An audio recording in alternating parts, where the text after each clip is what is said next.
నమస్తే. This is Shaurya. Welcome to our channel. ఈ రోజు మనతో పాటు సీనియర్ జర్నలిస్ట్ అలాగే ప్రముఖ రాజకీయ విశ్లేషకులు ఇమ్మంది రామారావు గారు ఉన్నారు. వారితో మాట్లాడదాం. నమస్తే సార్. నమస్తే. సార్ ఇప్పుడు ఆంధ్రప్రదేశ్‌లోని ఒక కొత్త అంశం వింటూ ఉన్నాము. జయసుధ గారు, సహజ నటి జయసుధ గారు, అలాగే ఆవిడ ఎమ్మెల్యే గూడా పనిచేశారు సికింద్రాబాద్ కాన్స్టిట్యుయెన్సీలోని. రాజకీయాలు అలాగే సినిమాల్లో గూడా అంత రాజకీయాలైతే పూర్తిగా పక్కన పెట్టినట్లుగా కనిపిస్తూ ఉంది. మరి సినిమాల్లో గూడా కాస్త తగ్గుముఖం అయితే బట్టినాయి అరాకొర ఏదో అప్పుడప్పుడు.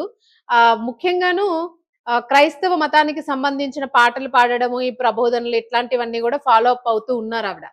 ప్రస్తుతం అయితే క్రిస్టమస్ సందర్భంగా రాజమండ్రిలో దానికి సంబంధించిన వేడుకల్లో పాల్గొన్నప్పుడు పవన్ కళ్యాణ్ గారు డిప్యూటీ సీఎం ఆంధ్ర రాష్ట్ర డిప్యూటీ సీఎం పవన్ కళ్యాణ్ గారి గురించి ఎక్కువ సేపు ప్రస్తావించారు. దీని వెనుకున్న అంతరార్థం ఏంటి? మరలా రాజకీయాల్లోకి ఏమైనా వెళ్తున్నారా అనేది వార్తలు వినిపిస్తున్నాయి. సో మీరేం విశ్లేషిస్తారు? అంటే జయసుధ రాజకీయాల్లోకి మళ్ళీ అంటే ప్రవేశించాలన్నటువంటి ఆలోచన చాలా కాలంగా అంతర్లీనంగా కనిపిస్తూనే ఉంది. అయితే ఏ పార్టీలోకి వెళ్ళాలంటే కాంగ్రెస్ పార్టీ లేదు ఆంధ్రాలో, తెలుగుదేశం పార్టీలోకి వెళ్ళలేదు, బీజేపీ పార్టీలోకి వెళ్ళినట్టయితే అనుకున్నంత తొందరలో ఆవిడికి రాజకీయ లబ్ధి ఏమీ చేకూరదు. అయితే కొంచెం ప్రామిసింగ్ గా ఉన్నది, ఫోకస్డ్ గా ఉన్నది జనసేన పార్టీ ఒకటే ఉంది గనక ఆవిడ తాలూకు అడుగులన్నీ కూడా జనసేన వైపే మొగ్గు చూపుతున్నాయి అన్నమాట. ఇది ఇవాళ ఏదో కొత్తగా సమాధానం చెప్పడం కాదు. చాలా కాలంగా పవన్ కళ్యాణ్ ప్రస్తావన వచ్చినప్పుడు ఆవిడ ఓపెన్ అప్ అవ్వడం జరిగిందన్నమాట. ఓపెన్ అప్ అంటే నేను రాజకీయాల్లోకి వస్తానని ఓపెన్ అప్ అవ్వడం కాదు. అంటే పవన్ కళ్యాణ్ ఎంత మంచివాడు, ఎంత సమర్థుడు, పవన్ కళ్యాణ్ ఆ రోజు ఈ రోజు ఎలా నిలకడగా ఉన్నాడు. మిగతా వారు ఎవరైనా రాజకీయాల్లోకి వచ్చినట్టయితే ఏదైనా హర్డిల్స్ తారసపడితే వెంటనే రాజకీయాలు విరమించుకుంటారు. అలా కాకుండా ఎన్ని కష్టాలు వచ్చినప్పుడు కూడా ఆ కష్టాలన్నింటినీ కూడా ఓర్చుకుంటూ చివరకు విజేతగా నిలిచాడు. కానీ పవన్ కళ్యాణ్ మాత్రం ప్రస్తుత రాజకీయాల్లో ఒక సంచలనం అని ఆవిడ అలా పొగడతల వర్షం కురిపించింది అన్నమాట. అయితే మీరు రాజకీయాల్లోకి వస్తున్నారా, జనసేన పార్టీలో చేరుతున్నారా అని అడిగితే మరి ఇప్పటి రాజకీయాల్లోకి వచ్చి నేను అంటే ఈనాటి పరిస్థితుల్ని నేను ఎదుర్కోగలనా అనుమానమే అనేటువంటి ఆ భావన వ్యక్తపరిచినప్పుడు కూడా ఆవిడ ఎట్టి పరిస్థితుల్లో కూడా జనసేన పార్టీ వాళ్ళు ఆహ్వానించినట్టయితే నేను తప్పకుండా చాలా పాజిటివ్ గా స్పందిస్తాననే భావన చాలా సార్లు వ్యక్తం చేసింది. ఇప్పుడు ఆవిడ మాట్లాడుతున్న మాటల్లో కూడా అదే భావన ఉంది మాట. If it is Pawan Kalyan, ఆయన సమర్థుడు, ఆయన లీడర్షిప్ క్వాలిటీస్ ఉన్నాయి, పార్టీని నడిపించగలడు, అంటే మిగతా కార్యకర్తలు కానీ టీం అంతటిని కూడా ఒక తాటి మీద నడిపించగలడు గనక అటువంటి సమర్థుడైనటువంటి రాజకీయ నాయకుడు ఎంతైనా అవసరం అని చెప్పేసి జయసుధ గారు చెప్పడంలో చెప్పకనే చెప్తుంది మాట. నేను జనసేన పార్టీలో వాళ్ళు ఆహ్వానించినట్టయితే తప్పకుండా చేరుతానని మనం అర్థం చేసుకోవాలి. సార్ ఇక్కడ ఒక చిన్న డౌట్ ని వ్యక్తపరుస్తూ ఉన్నారు. జనరల్ గా మనకి అంటే పబ్లిక్ ఎవరైతే ఉన్నారో వీళ్ళు అంటున్నది ఏంటంటే, గతంలో ఆవిడ ఉమ్మడి ఆంధ్రప్రదేశ్ ఉండేటప్పుడు ఆవిడ ఇక్కడ వర్క్ చేయడం జరిగింది ఎమ్మెల్యేగా రాజకీయాల్లో. తరువాత వైసీపీలో కూడా చేశారు ఆవిడ. వైసీపీలో కూడా ఉన్నారు.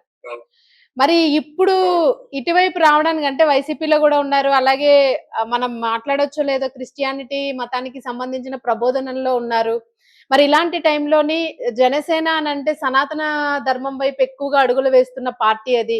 తీసుకునే ఛాన్స్ ఉంటుందా? ఉండదు అని చెప్పేసి ఒకటి వినిపిస్తూ ఉంది. మీరన్నట్టుగా ఆఫ్‌కోర్స్ అనే ఒక మిడిల్ ఒపీనియన్స్ వినిపిస్తూ ఉన్నాయి.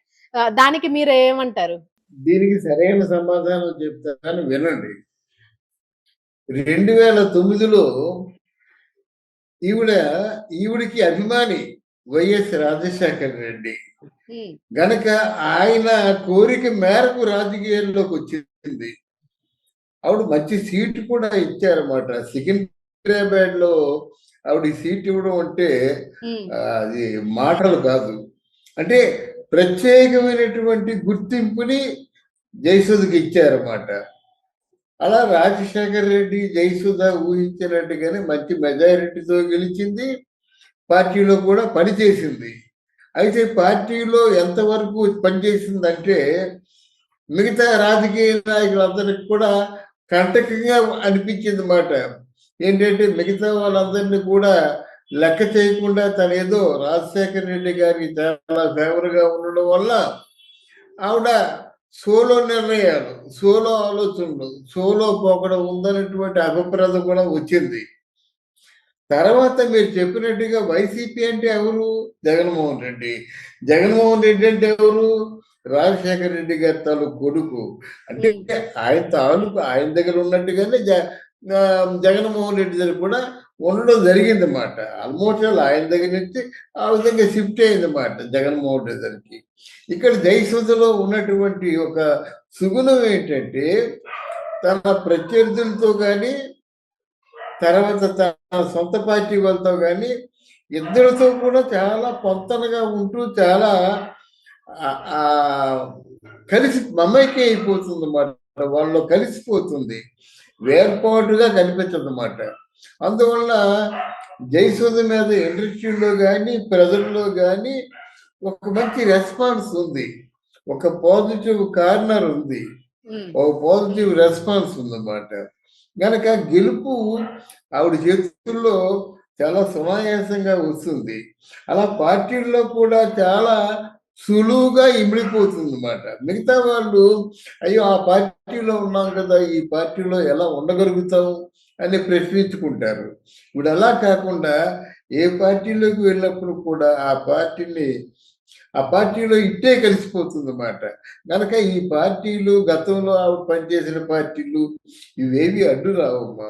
తర్వాత మీరు అన్నట్లు అనుమానం ఏంటంటే సనాతన ధర్మం అన్నది అది ఇప్పుడు భారతదేశంలో మళ్ళీ ఆ సనాతన ధర్మం అనేటువంటిది చాలా ఒక జోష్తో వస్తుందన్నమాట. పవన్ కళ్యాణ్కి ఈ రోజుని చాలా కీర్తి కిరీటం అయిపోయింది అది. ఆ శ్లోకం ఆయన శిరోధార్యంగా భావించడం సనాతన ధర్మాన్ని ఒక ఒక కీర్తి కిరీటంగా మనం భావించవచ్చు. అది ఎలా భావించవచ్చో మళ్ళీ తర్వాత చెప్పుకుందాం. అందువలన ఆ సనాతన ధర్మం అన్నది ఇప్పుడు టాక్ ఆఫ్ ద కంట్రీ అయిపోయింది. నిన్న విజయసాయి రెడ్డి కూడా ఈ మత మార్పిడి మాఫియాని మనం ఎలాగైనా సరే దీన్ని రూపుమాపాలి, వాళ్ళని కఠినంగా శిక్షించాలి అని చెప్పేసి విజయసాయి రెడ్డి చెప్పడంలో కూడా ఆంతర్యం ఏంటంటే దీని మీద మత మార్పిడి మాఫియా ఎవరు చేసినప్పటికి కూడా కఠినంగా శిక్షిస్తారన్నమాట వాళ్ళు. కాబట్టి నెక్స్ట్ ఫర్దర్ గా ఉన్నటువంటి రాజకీయాల్లో ప్రధానమైన స్లోగను ఈ మత మార్పిడి మీద బాగా వర్క్ చేస్తారు, వర్క్ చేయాలి. వర్క్ చేస్తేనే బీజేపీ పార్టీకి మళ్ళీ జవసత్వాలు వస్తాయన్నమాట. ఇవన్నీ అంతర్లీనంగా రాజకీయాల్లో ముడిపడి ఉన్నాయి గనక సనాతన ధర్మం స్లోగన్ పవన్ కళ్యాణ్కైనా సరే అది జయసుధకి లాభిస్తుంది అన్నమాట. అయితే ఇవిడికి ఒక క్రిస్టియానిటీలో ఉండి మరి హైందవ మతాన్ని ఎలా ప్రచారం చేస్తుంది అనేటువంటి అనుమానం కూడా రావచ్చు. కానీ క్రిస్టియానిటీలో ఉన్నప్పుడు కూడా తను ఈజీగా ఇమిడిపోతుంది అన్నమాట. అవసరమైనట్టయితే తను హిందుత్వాన్ని, హిందూ దేవుళ్ళని కూడా తను పొగడగలదన్నమాట. ఎందుకంటే నేను మొదటి నుంచి వెంకటేశ్వర స్వామి నాకు ఇష్టం, మా అమ్మగారికి ఇష్టం, కనకదుర్గమ్మ వారిని కుడిచేదాన్ని, ఇలా కలిసిపోతుంది. నిన్న ఏం మాట్లాడాను అనే విషయం తీసి పక్కన పెట్టినట్టయితే ఆ రోజుకి ఏది అవసరమో అది మాట్లాడి, అలాగని అవకాశవాది కాదు, ఆ ప్రేమతో కలిసిపోయేటువంటి చాకచక్యం జయసుధకే ఉంది, మిగతా వాళ్ళకి లేదు. కనుక జనసేన పార్టీలో ఈజీగా కలిసిపోతుంది. ఈవిడ తాలూకు క్రిస్టియానిటీ జనసేన పార్టీలో అడ్డు రాదు. అలాగే వాళ్ళ తాలూకు సనాతన ధర్మం రక్షించుకోవడం చాలా మంచిదే అని చెప్పేసి స్లోగను అందుకున్నా ఆశ్చర్యపోవాల్సిన అవసరం లేదు, అందుకుంటుంది అన్నమాట. గనక వెరసి తొందరలో జయసుధ జనసేన పార్టీలో జెండా పుచ్చుకుంటుందని మనం భావిద్దాం. Okay sir. Okay sir. Thank you sir. Thank you thank you very much.